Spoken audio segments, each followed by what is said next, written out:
Hello friends, मेरा नाम प्रसेनजीत नाथ और आप देख रहे हैं सोशल प्रसेनजीत यूट्यूब चैनल। तो आज मैं बात करने वाला हूँ, अगर आप ऑनलाइन पर सर्च करते हो किसी भी एक बुक, तो वो बुक का डिफरेंट प्राइस होता है। ठीक है, वो जो बुक है उसका डिफरेंट प्राइस होता है।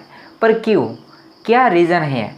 ठीक है, क्या लो कॉस्ट वाला बुक परचेस करना चाहिए या हाई कॉस्ट वाला बुक परचेस करना चाहिए? कौन सा बुक परचेस करना चाहिए, तो पूरा डिस्कस करूँगा। तो वीडियो देखिए एंड तक, तभी आपको पता चलेगा।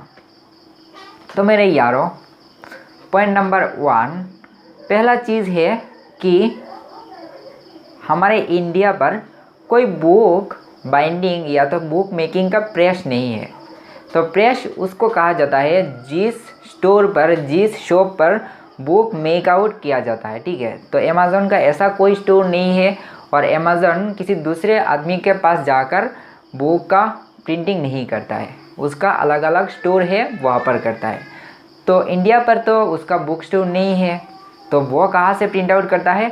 फॉरेन से। ठीक है, अगर आप किसी भी बुक का ऑर्डर देते हो तो वो बुक फॉरेन से प्रिंट आउट होकर आपके घर तक आ जाता है। तो इससे क्या होता है, बहुत ज़्यादा दूर से अगर आए तो उसका डिलीवरी चार्ज बहुत ज़्यादा लग जाता है।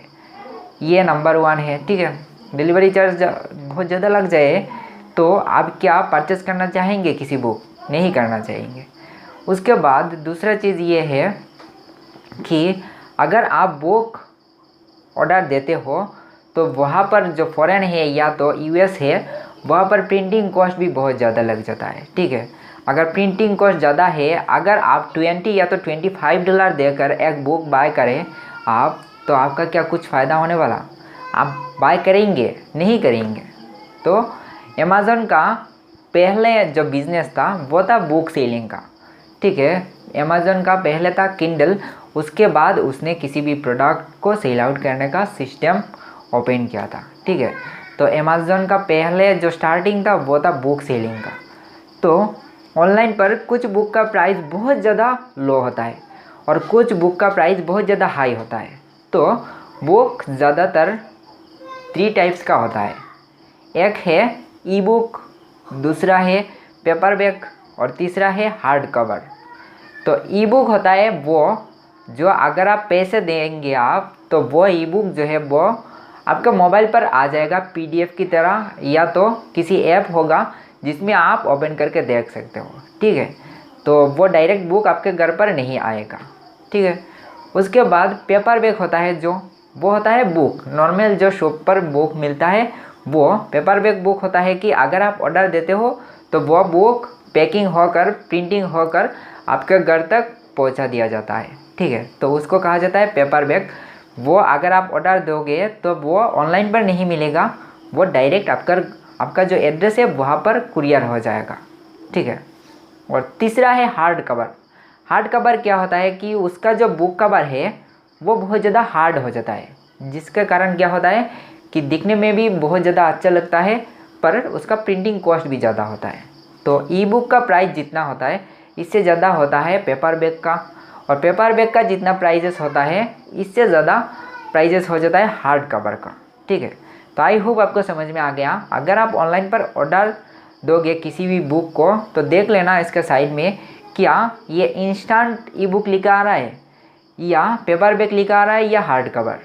तो तभी आपको समझ में आ जाएगा कि ई बुक है या पेपर बैग या हार्ड कवर। और वो ई बुक हो जाए तो वो ऑनलाइन ही आप एक्सेस कर पाओगे, वो आपके घर पर कुरियर के तहत नहीं आएगा। ठीक है, और पेपर बैग भी वैसे कुरियर की तरह आपके घर पर आ जाएगा, हार्ड कवर भी कुरियर की तरह आपके घर पर आ जाएगा। तो आप बात करते हैं नंबर 2। पहले हमने बताया था कि अगर कोई भी बुक, ठीक है, प्रिंट आउट होता है तो वो फॉरेन से होता है, इंडिया पर नहीं होता है। तो इससे प्रिंटिंग कॉस्ट ज़्यादा लग जाता है, और इंडियन ऑथर जो है वो अगर बुक पब्लिश करे तो उसका बुक सेल आउट नहीं होता है। ठीक है, कोई परचेस करेगा एक छोटा 100 पेजेस का बुक जिसका अगर प्राइस 3 से 4 हज़ार रुपया हो जाए तो क्या कोई परचेस करेगा? नहीं करेगा ना। जिसका प्राइस ज़्यादातर इंडियन रुपीज़ में 100 या 200 रुपये होना चाहिए था। तो इसके लिए इंडिया पर बहुत ज़्यादा प्रेसेस है जो ऑनलाइन पर अमेज़न पर बुक सेल आउट करते हैं। तो वो कहते हैं कि आप डायरेक्ट अमेज़न पर मत सेल कीजिए, आप आपका ई बुक का PDF और बुक का बार और उसका टाइटल सब कुछ मुझे दे दीजिए, हमें दे दीजिए, हम आपका बुक पब्लिश करके दे देंगे अमेज़न को। तो वो लोग कैसे काम करते हैं, तो देखिए अमेज़न पर जो आप किसी भी प्रोडक्ट ऑर्डर देते हो, कोई ना कोई एक बंदा वो सेल करता है, अमेज़न नहीं सेल करता, ठीक है। जैसे मैं हूँ और आप हो, ठीक है, तो मैं कस्टमर हूँ और आप आपका प्रोडक्ट सेल आउट करना चाहते हो, आपका एक शॉप है, तो आप अमेज़न पर सेलर अकाउंट बना सकते हो। आप जैसे बायर अकाउंट बनाते हो ना, ज़्यादातर लोग बायर अकाउंट ही बनाते हैं, सेलर अकाउंट नहीं बनाते। तो सेलर अकाउंट भी गूगल पर सर्च करके बनाया जा सकता है। तो अगर आप सेलर अकाउंट बनाओगे तो वहाँ पर कुछ भी प्रोडक्ट आप लिस्ट आउट कर सकते हो।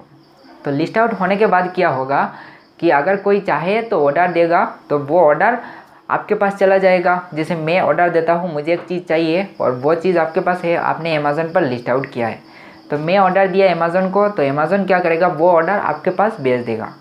उसके बाद वो पेमेंट होल्ड करके रख देगा और जब आपका प्रोडक्ट मेरे पास आ जाएगा और 10 डेज़ चला जाएगा, उसके बाद वो पेमेंट आपका अकाउंट पर चला जाएगा। क्योंकि अगर आपका अकाउंट पर चला जाए और आप फ्रॉड कर लो तो बहुत ज़्यादा दिक्कत हो सकता है। इसके कारण क्या करता है, अमेज़न पैसे को होल्ड कर लेता है, जब तक कस्टमर के पास वो प्रोडक्ट ना चला जाए तब तक वो पैसा नहीं देता है ओनर को, ठीक है। तो आई होप आपको ये समझ में आ गया।